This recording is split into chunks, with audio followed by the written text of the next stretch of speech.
제가 페이스북에 글을 하나 썼죠. 그래서 그대로 답을 드리겠습니다. 제가 페이스북에 그 대해서 글을 올렸습니다. 그걸 그대로 써주시고요. 저는 그 당시에 여러분 아시는 것처럼 1981년에 결혼을 했고 1980년 5.18 이후에 삼청교육 대상자가 돼가지고 수배 중에 계엄 때 숨어서 제 아내와 여동생이 자취하는 그 방에 다락방에 피신을 했다가 나중에 계엄이 끝나고 결혼을 했는데 그때는 그때로부터 약 14년 후에 제가 대학을 졸업했습니다. 그때는 저도 대학을 졸업한 상태도 아니었고요. 또 제 아내도 그냥 고등학교 졸업하고 제 가족이 우리 큰 누나는 초등학교 졸업 안 했고 그 다음에 다 고등학교 졸업생이고 저만 대학에 입학했다가 당시에 재적되고 두 번 재적되고 그냥 공장에 다니다가 노조위원장을 한 상태입니다. 그래서 그런 유시민 씨가 말하는 그런 식의 이야기는 참으로 우리 사회를 학력이라든지 이런 걸 가지고 완전히 계급을 만들고 신계급 이런 식으로 사람을 마구 판단하는 저 유시민 씨 저를 모르지 않습니다. 그 유시민 씨의 여동생이 저희 공범입니다. 1986년 5.3 인천 사태 때 그 여동생이 구로공단에 공장에 가리봉전자라는 데 취업해 있다가 저하고 그때 구속자가 14명이었는데 그 중에 한 사람이 유시민 씨 여동생 유시주였습니다. 그런데 우리 가족들이 전부 구속돼 있으니까 자기 가족도 여동생 구속되고 저도 구속되니까 제 집사람도 잘 아는데 정치라는 것을 그렇게 함부로 하면 안 되고 또 저가 도지사 출마를 했을 때 두 번째 출마했을 때 저와 대결을 했던 상대 후보였습니다. 그래서 저를 너무나 잘 알고 있습니다. 제 아내도 물론 잘 알고 그런데 그런 말을 들으면서 저는 이 정치라는 것이 이렇게 정말 제정신이 아닌 정치를 해도 되느냐. 저는 유시민 씨가 저보고 전두예배 이상이 있다 이렇게 했습니다. 전두예배 이상이 있다는 말은 무슨 말인지 아시죠? 근데 제가 전두예배 무슨 이상 나는 한 번도 그 건강검진도 많이 받고 한 번도 이상한 적이 없는데 그러면 자기가 뭐 정신과 의사고 뇌과학자고 이 정도 되는지 모르겠는데 어떻게 그런 말을 함부로 하는지 그래서 입으로 정치하는데 입으로 이렇게 스스로 자기 인격을 파괴하고 남을 마구 파괴시키는 그런 것이 정치는 아니라고 생각합니다. 정말 참 매우 슬프고 안타까운 일입니다. 마이크 좀 낮추겠습니다. 여기 손 드시면은 네, 저 112의 박민희 더 낮춰요 밑에 거 그냥. 오늘 그 더불어민주당에서 지난번에 TV공방에서 젓가락 발언한 이구석 의원에 대해서 징계안을 발의했는데요. 후보님께서는 그 발언에 대해서 어떻게 생각하시는지 좀 말씀해 주시고 그 발언이 부적절했다고 보시면 징계의 종류가 공개 회의에서 경고, 까파, 30일 이내 출석 정지, 제명 등이 있는데 어느 정도가 적당하다고 보시는지. 그까지는 제가 말씀드릴 능력이 없고요. 다만 지금 국회의원 중에 제일 문제되는 분이 이재명 대표 아닙니까? 모든 자기의 재판받는 기소 내용은 다 검사가 조작한 것이다. 자기를 판결한 대법원장은 탄핵하겠다, 특검하겠다, 공청회에 채우겠다. 이게 더 우리 대한민국을 괴물 국가로 만드는 거 아닙니까? 이거야말로 국회의원 자격이 없는 거 아니에요? 아니 어느 국회의원이 자기가 유죄 판결을 받았다고 대법원장을 탄핵하겠다, 특검하겠다, 공청회에 오라. 자기를 수사한 검사는 전부 다 이거는 조작 수사다. 이런 국회의원 이거 그만두면 되겠습니까? 어느 국회의원이 더 문제입니까? 이건 국민들이 판단하시는 문제입니다. 예, 후보님은 앞에 카메라 보고 말씀하실 텐데요. 손 드시면 제가 지목해드리겠습니다. 예. 그 마지막 유세가 다 다가오고 있는데 아까 발언에서 마지막 부분에 투표에 대한 결과는 여러분들의 책임이라는 말이 좀 추가된 것 같아요. 이런 말이 추가된 거에 대해서 어떤 심경의 변화가 있었는지 아니면 또 특별히 강조하고 싶은 부분이 있으셨는지 궁금합니다.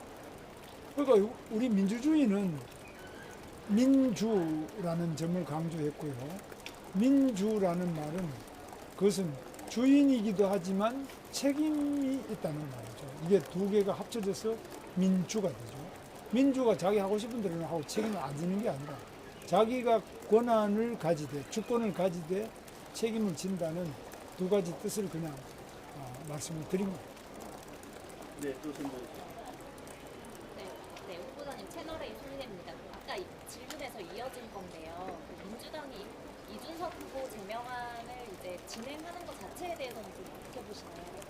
그래서 그 부분은 남을 티끌 묻은 나무에 대해서 이야기하는 것이 자기가 대들보가 눈에 박힌 그것도 모르는 사람, 이런 사람이, 그래서 우리 전병헌 새미래민주당 대표도 이야기했지 않습니까? 자기가 속했던 민주당, 자기가 거기에서 정책의장도 하고 최고위원도 하고 뭐 다 이렇게 주요 당직도 하고 국회의원도 한 분이 이거는 괴물 정당이다, 나라 전체를 괴물 국가로 가져간다, 이렇게 말하는 거 우리가 새겨들어야 될 줄 압니다. 그분이 뭐 저하고 사전에 알거나 이낙연 총리도 저하고 알거나 이런 관계에 뭐 특별히 개인적 친분이 없어요. 그런데 이 하는 일이 너무나 상식에 어긋나는 거 아니냐, 너무 과한 거 아니냐, 그런 점은 좀 새겨들어 주시면 좋겠습니다. 일정 때문에 마지막 질문 받겠습니다. 어제 사전투표 과정에서 실관리 논란이 정치권에서 전날부터 이어졌는데 어제 논란에 대해서 후보께서는 어떻게 판단을 하고 계시고 장동혁 의원도 찾아가셨다고 하셨는데 선관위에 당 차원에서 후속 조치를 좀 취해야 된다고 보시는 게 있는지. 지금까지의 사전투표가 이런 논란이 많이 있었죠. 아시겠죠? 전에 뭐 소코리 투표다 뭐 이런 일이 비일비재했는데 선거관리위원회가 이걸 왜 아직까지 못 고치고 있느냐. 어제도 참 황당하지 않습니까? 어떻게 투표용지를 받아서 투표소 내에서 투표를 해야 될 거 아니에요. 그죠? 그건 상식이잖아요. 투표용지를 발부도 투표소 안에서 해야 되고, 투표용지에 기표도 투표소 안에서 해야 되고, 투표용지에 기표한 투표용지를 집어넣는 것도 투표소 안에서 해야지. 투표용지는 투표소 안에 받아갖고 투표용지를 들고 딴 데 돌아다니고 밥 먹고 돌아다니고 딴 데에서 기표해가지고 딴 데 집어넣고 오면 그게 투표가 됩니까? 이게 기본 아니에요. 투표 행위는 투표소 안에서만 이루어지지 투표소 밖에서 투표 행위가 이루어진다는 것은 이거는 전 세계 어느 투표도 이거는 사례가 없을 거예요. 그 우리 대한민국이 얼마나 이 투표 관리가 부실하고 우리 고쳐야 될 점 너무 이런 것 때문에 자꾸 불신이 커져요. 그러면 우리나라 민주주의 자체가 불신이 자꾸 커지게 되죠. 민주주의라는 것은 정당한 절차가 매우 중요한데 그 결과보다 절차가 엄격하게 지켜지지 않을 때는 그 결과 자체를 승복하기가 어렵잖아요. 점점 더 우리 대한민국 민주주의를 위험에 빠뜨리는 인물이 누구냐. 저는 선거관리위원회가 정말 대호각성, 대혁신을 하지 않으면 안 된다고 생각합니다. 네, 감사합니다. 여기까지 하겠습니다. 다음에 또 뵙겠습니다. 관련해서 진행자. 지금 이제 황교안 후보 같은 경우 부정선거 의혹이라고 벌써 얘기하시는 분도 있던데 그런 주장에 대해서 어떻게 보시나요? 그리고 그런 게 부정선거라는 게 뭐 부정선거라고 써놓은 게 아니라 투표소 안에서 투표용지가 관리되지 아니하고 투표소 바깥으로 투표용지를 가지고 돌아다니는, 그게 뭐 밥을 먹으러 갔든 쇼핑을 하러 갔든 뭐 쉬러 갔든 이게 투표소 안에서 관리돼야 될 것이 관리되지 아니하고 밖으로 나갔다가 들어갔다가 자기 마음대로 들락거리면 이 결과를 승복할 수가 있는 거냐, 이런 점에서 문제를 제기하는 거 아니에요? 이거는 엄격하게 언론에서 비판해 주셔야 돼요. 그리고 언론이 이걸 뭐 이런 거는 뭐 그런 의혹을 제기하면 되냐, 이게 아니라 이거는 정말 언론에서 제대로 바로잡아 주시고, 그 상식이잖아요. 그러니까 이거 제가 말씀드린 투표소 안에서 해야 되는데 어떻게 밖에서 이렇게 들락거려서 되는지 난 이건 역사적으로 들어본 적이 없거든요. 근데 우리나라 투표가, 저는 이제 미국이라든지 미국의 각 주의 투표 현장, 투표소 중앙선거관리위원회, 각 지방선거관리위원회, 각 정당, 민주당, 공화당, 또 그 다음에 타운홀 미팅이나 그 각 제일 밑에 단위의 그런 조직 같은 거 제가 다 돌아보았어요. 미국이 세계에서 가장 투표의 경험이 많고 1년에 10만 건 이상 투표하고 200년 이상 투표의 그 경험이 노하우가 축적돼 있어요. 세계 어느 나라에 그래요? 이 투표 용지를 받아가 밖에 투표소 밖에 나가겠다고 밥 먹고 오고 이거 갖고 돌아다니는 이런 사례가 있는지 한번 조사를 해보세요.